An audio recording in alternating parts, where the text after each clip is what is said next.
Hey, all right. It's Sack Labbeth. I'm going to put a little music in the background. It's playing some Brownsville station. Yeah! This was like a big record, and they got that big hit, Smoking in the Boys' Room, which is like the last song. Um, I wanted to like put this on my list on the top 30, but to be honest, most of the songs are covers. And I'm like, well, where's the creativity, guys? You know? So once I get started doing this, this might be a two-parter. My favorite albums from my top 30 favorites, which is something with thing. I thought this was going to be on here, but I heard Dancing with Dr. D, and that was passable. And then the last two songs, 100 years ago, and I was like, what the hell am I listening to? And it was painful to listen to, Coming Down Again and all that. And then you got Do Do Do, the Heartbreaker song. That's a good one, you know. And of course, Angie, which, you know, is a classic. Classic? Classic? Yeah. It's a classic pickle. And Silver Train is good. Winner, passable, I guess. And then we got to go to Star Star. I like the refrain, and if it's not saying what I'm thinking they're saying, it's about groupies that say rock star, and then they turn the word from rock to the dreaded F word. Oh! This is good, but they could do better. They have done better. So I don't put that one on the list. Sticky Fingers, they did better. Some girls were better. And Tattoo You. All right. This is Uriah Heep live. I didn't put this on the list because I don't think the recording was done good, and it didn't really, you know, they have a really good way of presenting their music, but I just don't think this is up to snuff. They should have had a Tom Dowell or Martin Birch do their stuff. Well, we'll have some live stuff on this one. Okay, let's go into a couple of records here so I don't drop any. Ah, they're happy. See how heavy it is? I had to pull the thing with me. Okay, let's go. Manabishi Orchestra, Birds of Fire. I want to say Birds of Prey, but now Birds of Fire. It's a really good album, and I like the sound of it. It kind of reminded me a little bit of some Zappa, but it really got a little more jazzy. And the one I can't go next to, I can't touch this one, is the Sweet Nighter by Weather Report. Great album. Final Richie put it on his. I can't compare that music to anything. I couldn't compare it to Manabishi Orchestra. So they're both good in different ways.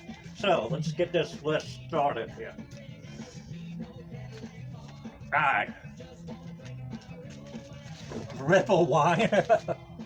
I keep on pulling this sucker. I had to do two albums for two bands because they put it out in the same year.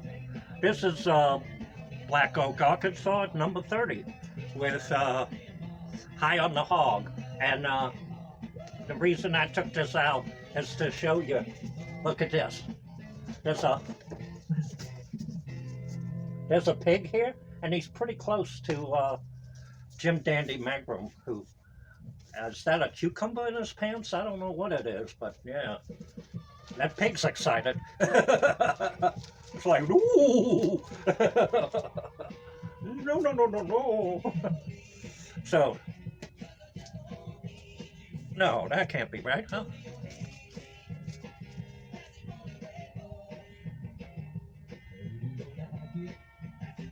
Okay, I must have screwed this up, folks. I did screw it up. Jake Isles at number 29, Bloodshot. They got that really great song that put them on the map, Give It To Me.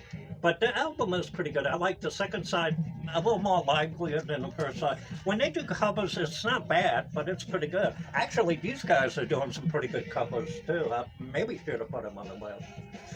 Okay, at 28, we got this. This is the first Queen album. I actually like everything on here. I think there was one song that just didn't fit, maybe My Fairy King or something. But it's a band still trying to find their way, and even their producer was trying to find his way. So you can't blame them. All right. And at number 27, I have to look at the list, folks. It's a big-ass list. Right here, we got Deep Purple. And Deep Purple made in Japan. It's a live album, but wow, man, the stuff they do on this album like made me look at Deep Purple a whole lot of different ways. I love In Rock, I love Machine Head, and I would like to get Fireball if I find a good copy that's priced right. Yeah, man. But I just realized how much I was into Deep Purple. I didn't really know that before. Now, I'm a little sad this guy got so low on the list here. This is Life and Times of Jim Croce, and Jim Croce is a pretty good guy, man, and his songs are killer, dude, you know. And I just hate that his career was over because the last album, I Got a Name, came out after his death, so it was a damn shame. He died in Natchez, Louisiana or Mississippi, somewhere there, man. He died, and it sucked on an airplane. And that was number 26. At number 25, we got, of course, Grand Funk, We're American Band. This probably should have been my first record, but I didn't know anything when I went to, my parents took me to Tape City for my birthday, and I stood about an hour looking at tapes, not knowing what was a good tape, and I went, should I get Grand Funk? Should I get Three Dog Night? I got Three Dog Night, Hard Labor, because the cover was funny. But yeah, should have got Grand Funk. If not just the Red Album, you know. But yeah, this was like Grand Funk's last big hurrah. Maybe the next album they did with Todd Rundgren, Shine On, was the last hurrah, because then they kind of fell off the map. They still had hits, but they got a little too cocky or something, you know? All right. I guess if I'm doing this list right, and I'm probably not, you know?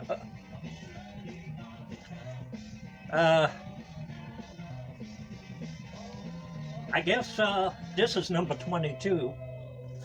Said, wait, you already showed Black Oak, Arkansas. And said, yeah, I did show Black Oak, Arkansas, but I think this one, the one I showed, High on the Hog, was more like their hit. They had Jim Dandy. And this one was more them being wild and their personality, rock and roll. And look at this guy, man. Look how freaky looking he is. Like, I'm gonna come over and want to see your daughter. You know, it's like, hey, I'm getting a shotgun. And this guy was David Lee Roth before David Lee Roth, man. He David Lee Roth copied him a lot. I don't know if Bon Scott kind of copied him with that kind of gruff way of singing, but I enjoy early Black Oak, Arkansas. I probably stood with them a little longer than I should have. I probably should have stopped after, oh well, I'll do this later. But I probably should have stopped after High on the Hog, but man, you got so many good stuff. They got one album where he looks a lot like David Lee Roth. All right. Now, I don't know these guys very well.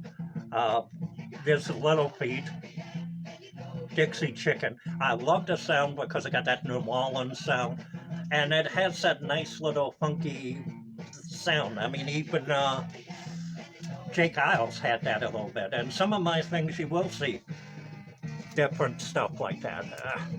Let's get the next cup over. Oh, I see that I took way too long, so I'll talk to you later. Bye.